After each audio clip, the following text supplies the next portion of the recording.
Hello students, this is part 4 of the chapter Chemical Reactions and Equations, and in this video we are going to study displacement reactions and precipitation reactions.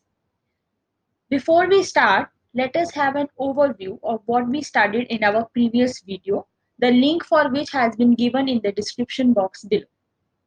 So in our previous video, we studied the combination reactions, that the combination reactions are the one in which two or more elements or compounds, they combine together to form a single compound.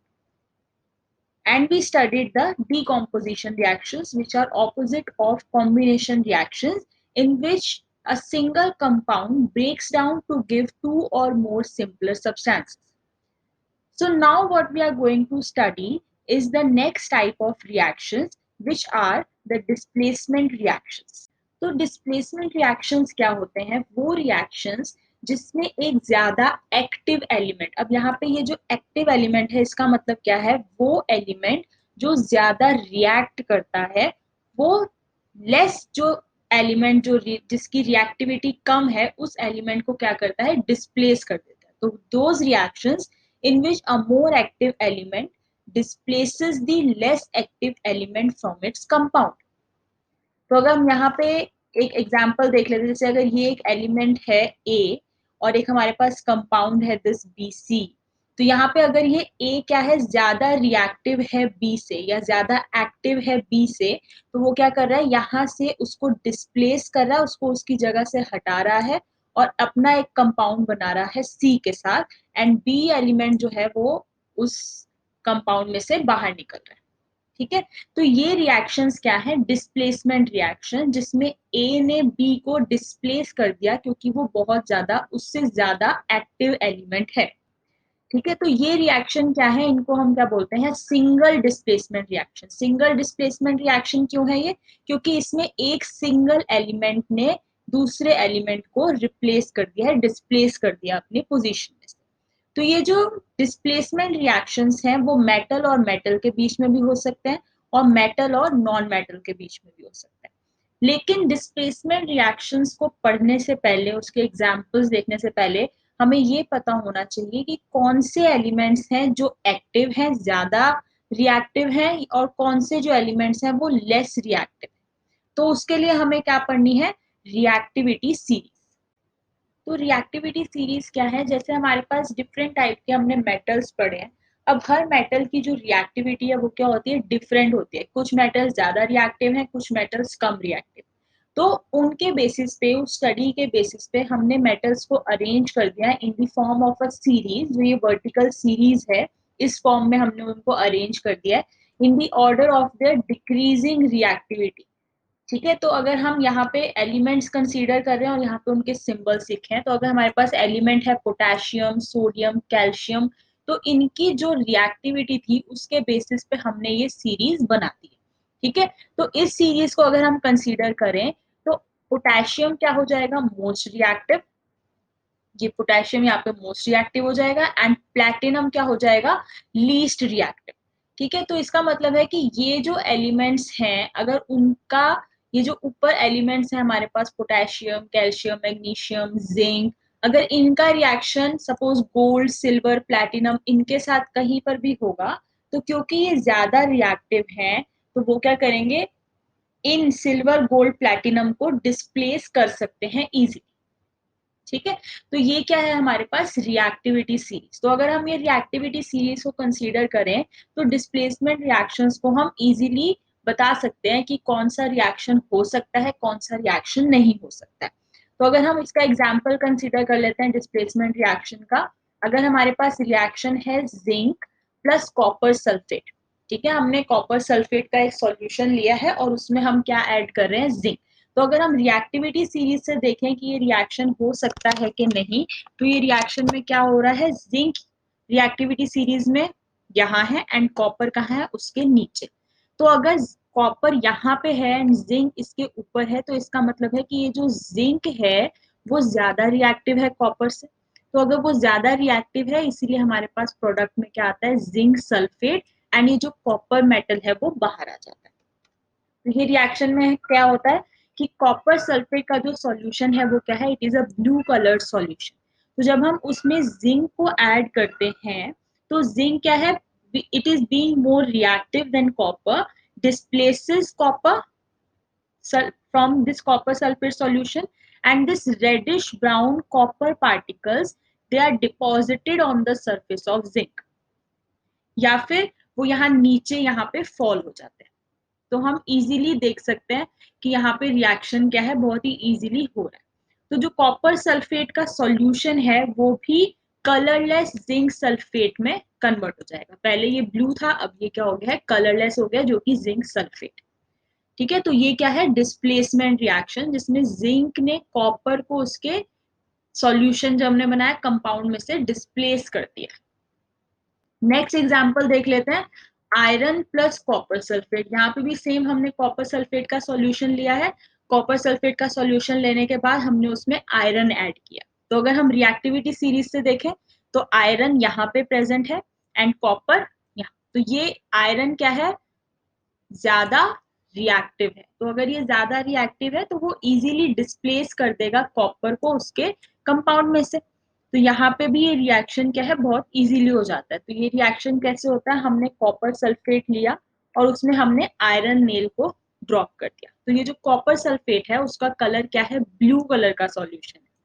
अगर हम उसको 1 week के लिए leave कर दें ताकि reaction properly हो जाए, तो ये जो सॉल्यूशन है इट टर्न्स इनटू ग्रीन, क्योंकि वहां पे फेरस सल्फेट का फॉर्मेशन हो रहा है। यहाँ पे फेरस सल्फेट के सॉल्यूशन की वजह से ये जो सॉल्यूशन है उसका कलर क्या हो रहा है, ग्रीन हो रहा है।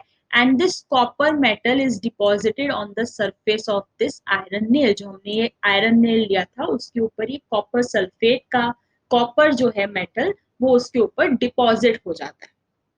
ठीक है, तो ये भी क्या है, डिस्प्लेसमेंट रिएक्शंस। तो डिस्प्लेसमेंट रिएक्शंस क्या है, वो रिएक्शंस जिसमें एक ज्यादा active metal less active metal को डिस्प्लेस कर देता है फ्रॉम इट्स सॉल्यूशन।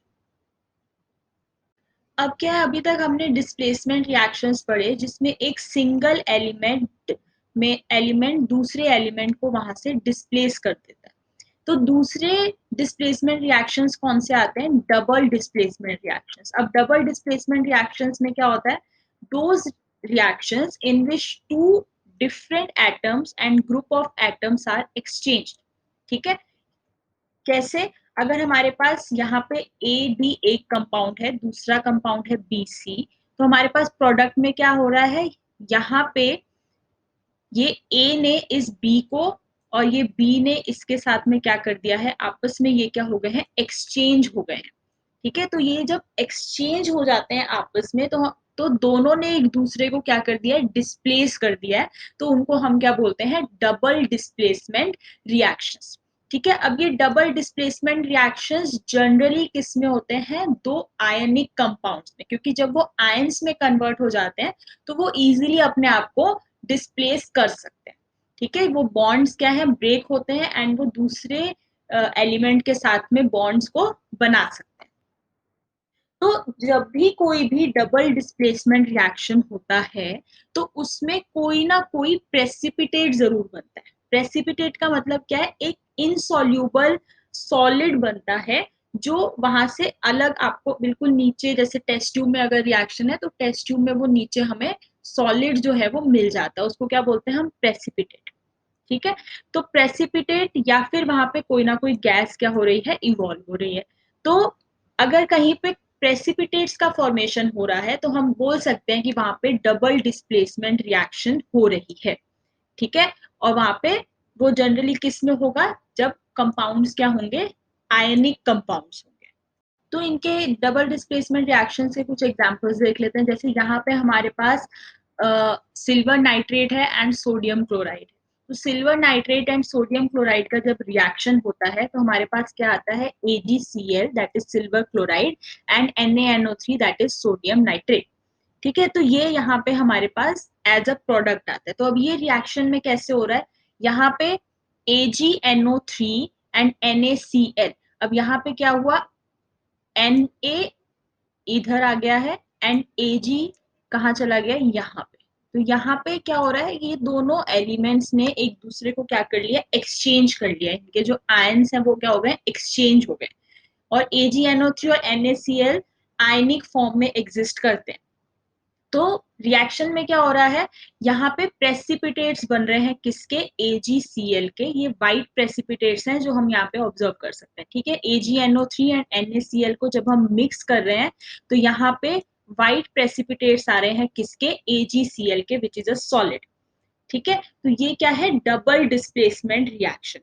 एक और एग्जांपल कंसीडर कर लेते हैं, barium chloride and sodium sulphate.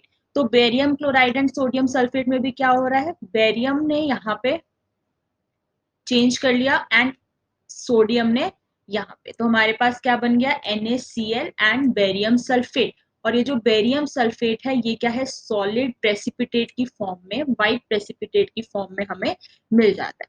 तो यहाँ पे सोडियम सल्फेट का हमने सॉल्यूशन लिया, ये बेरियम क्लोराइड का सॉल्यूशन लिया, उनको जब मिक्स किया तो यहाँ पे ये व्हाइट प्रेसिपिटेट्स का फॉर्मेशन हो रहा है, दैट इज बेरियम सल्फेट।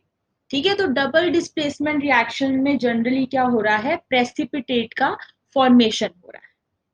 ठीक है, तो ऐसे रिएक्शंस को, जो डबल डिस्प्लेसमेंट रिएक्शंस हैं, उनका एक फर्दर पार्ट है जिसको हम क्या बोलते हैं, प्रेसिपिटेशन रिएक्शन। ठीक है, तो प्रेसिपिटेशन रिएक्शंस क्या है, जिनमें प्रेसिपिटेट्स का फॉर्मेशन होता है। ठीक है, तो ये क्या है, डबल डिस्प्लेसमेंट रिएक्शंस का ही एक पार्ट है जिसमें प्रेसिपिटेट की फॉर्मेशन हो रही है। ठीक है, तो उनको हमने क्या बोल दिया, प्रेसिपिटेशन रिएक्शंस। कैसे हो रही है, जब हम दो या ज्यादा सॉल्यूशंस को मिक्स करते हैं, जो डिफरेंट सॉल्ट्स कंबाइन होते हैं, तो उसमें इनसॉल्यूबल सॉल्ट्स बनते हैं जिनको हम क्या बोलते हैं, प्रेसिपिटेट्स। ठीक है, वो सॉल्यूशन में से बाहर आ जाते हैं। जैसे अगर हमारे पास, हम रिएक्शंस कभी करते हैं तो वहां पे ये डिफरेंट डिफरेंट कलर के हमें प्रेसिपिटेट्स मिल जाते हैं। ये सॉलिड है जो नीचे जाके सेटल डाउन हो जाता है टेस्ट ट्यूब में एंड हमें इजीली मिल जाता है। तो वो reactions precipitation reactions. Precipitation reaction का एग्जांपल देख लेते हैं। जैसे हमारे पास AgNO3 है एंड पोटेशियम क्लोराइड है। तो जब यहाँ पे हम ये रिएक्शन को कंसीडर करते हैं तो यहाँ पे एक तो हम देख सकते हैं कि ये जो रिएक्शन है वो क्या है, डबल डिस्प्लेसमेंट रिएक्शन। ये Ag एंड ये पोटेशियम, ये यहाँ पे एक दूसरे को क्या कर रहे हैं, एक्सचेंज हो रहे हैं। और यहाँ पे क्या बन रहा है, AgCl प्रेसिपिटेट्स एंड KNO3 क्या हो रहा है, एक्वस फॉर्म में ही बाहर आ रहा है। तो यहाँ पे व्हाइट प्रेसिपिटेट्स बन रहे हैं किसके, सिल्वर क्लोराइड के। And this silver chloride is insoluble in water. ठीक है, ये इनसॉल्यूबल है वाटर। तो ये रिएक्शन क्या है, प्रेसिपिटेशन रिएक्शन। ठीक है, दूसरा एग्जांपल क्या हो सकता है हमारे पास, जैसे ये रिएक्शन है calcium chloride and potassium hydroxide का।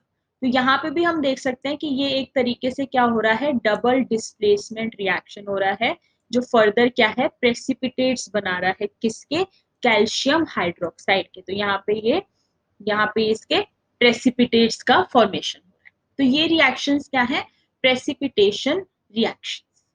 तो यहाँ पे हमने जो रिएक्शंस पढ़े वो कौन कौन से हैं, डिस्प्लेसमेंट रिएक्शन, जिसमें आते हैं सिंगल डिस्प्लेसमेंट रिएक्शन, जो एक एलिमेंट जो ज्यादा रिएक्टिव है वो कम एलिमेंट जो कम रिएक्टिव है उसको जाके क्या कर देता है, डिस्प्लेस कर देता है, जो कि हमने रिएक्टिविटी सीरीज के बेसिस पे पढ़ा।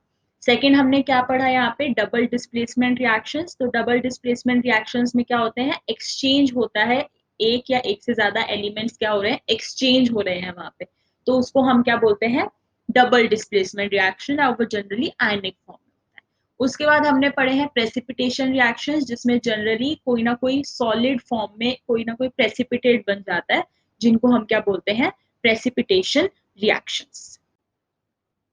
Like, subscribe and share and hit the bell icon for further notifications.